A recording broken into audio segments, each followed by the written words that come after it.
Yo, what's up guys? So today I have a really cool and interesting video I've been looking forward to making for you guys this entire week.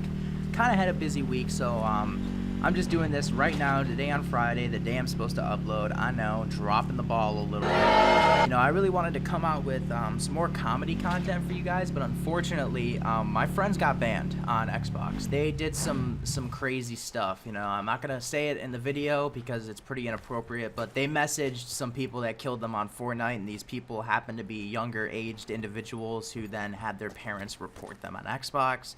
So they're banned until tomorrow, actually. So next week we should have a funny video coming out, providing they don't get banned again or for life. So today's video is really cool.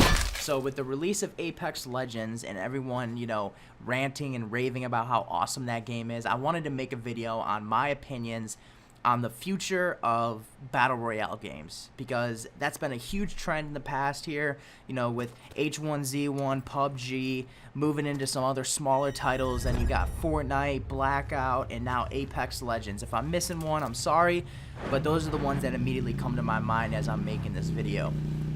So for the longest time, Blackout has been my favorite Battle Royale, partly in fact that I'm decent at Blackout. I really enjoy playing Blackout. I like the mechanics of the game.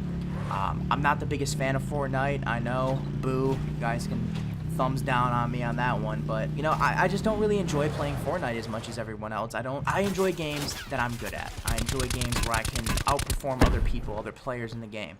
You know, I can grind it, I can get better. And with Fortnite, with me, I can't get building down. You know, I'm sure if I sat there and tried, I could get down building. But unfortunately, I just don't enjoy Fortnite as much as everyone else does. And that's not a bad thing, and that's not me saying that I don't like Fortnite at all. It's me saying that, in general, I enjoy playing Call of Duty's Blackout mode more than I enjoy playing Fortnite. And now with the release of Apex Legends, I think it just brings a whole different side to Battle Royale games that we haven't seen yet. The development team over at Respawn have somehow managed to morph together just a phenomenal masterpiece, in my opinion. I've always been a Blackout fan and I will continue to play it, but just Apex brings a whole new refreshing side to Battle Royale, and I really have enjoyed it. Somehow they managed to morph in aspects of a MOBA and other team-based online arenas that hasn't really been exploited in a Battle Royale environment yet. So I really enjoy the fact that Apex has put together such a well-rounded game where a lot of people are actually enjoying it, not because it's new, but because it has aspects of a lot of people's favorite type of game. And it actually promotes teamwork over singular objectives, meaning people aren't going off and doing their own thing for their own benefit. They're working together with the team to win the game.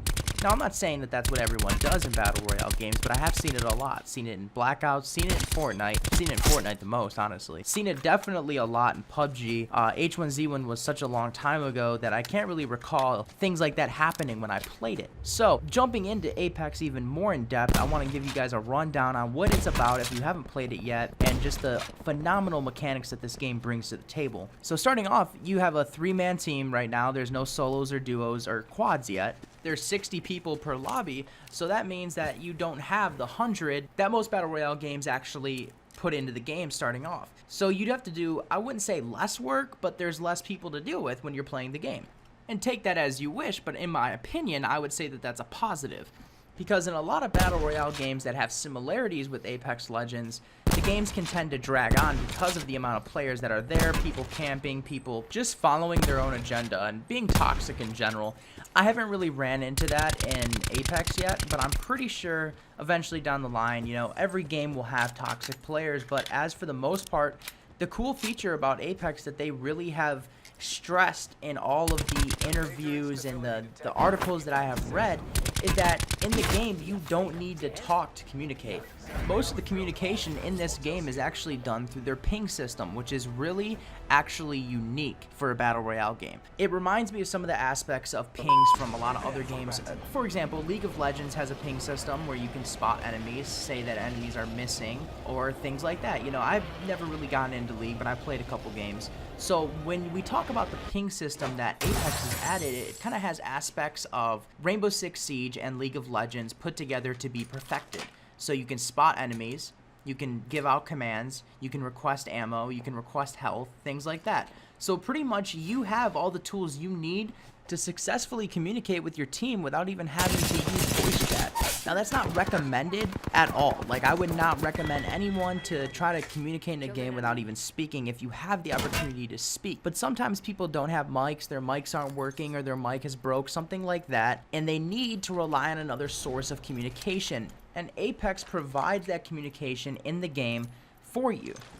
Now, with that being said, let's start talking about the other aspects of the game. One of my favorite aspects is the loot system. Like many other Battle Royale games, the loot system in Apex is in tiers. And the system that corresponds with that is level 1 being gray, level 2 being blue, level 3 being purple, and level 4 being gold. Now, when you find level 4 gear, it's really unique that they added a perk to the level 4 gear.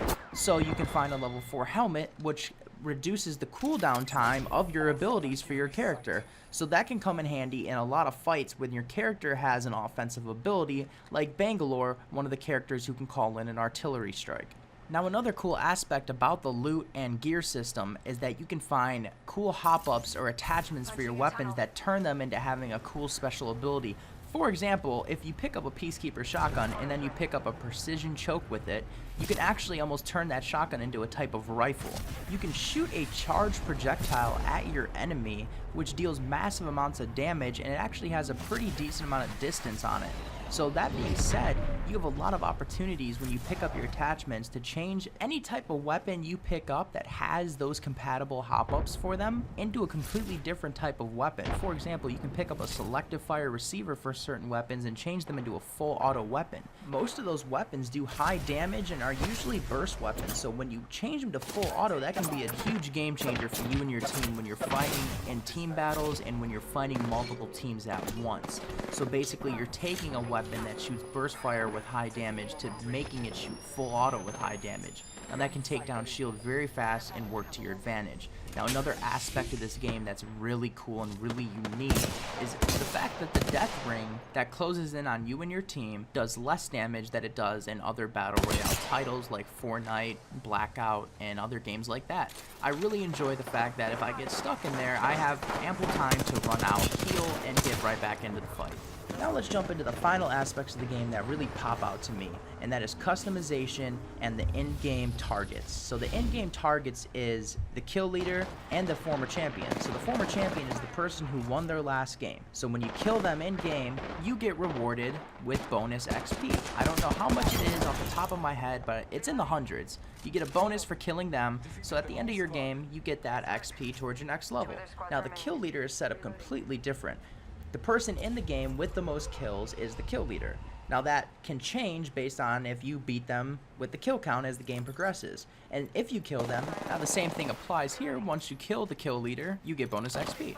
Now, discussing customization within Apex Legends, you actually have a couple of cool options. So you have your badges that you earn by doing certain challenges, if you will. To get these badges, you can display on your 3-badge slot on your card. Also, within your card, you have poses for your character, as well as different unique outlines for your character card.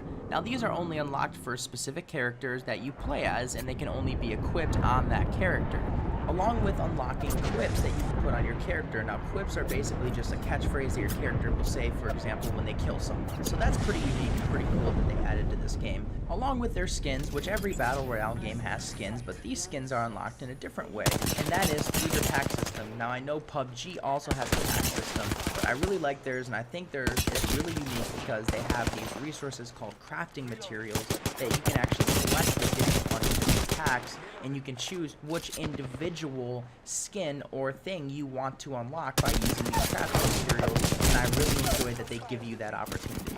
This video is kind of like my first impressions, or a little what you need to know about the game before you start playing if you haven't played it yet. So I really appreciate you guys giving it a watch. If you enjoyed it, please leave a like. If you want, leave a comment, and I'll see you guys next week. Now we sipping on the grain, flowing cars on the sunroof. That's the life that I'm used to, yeah.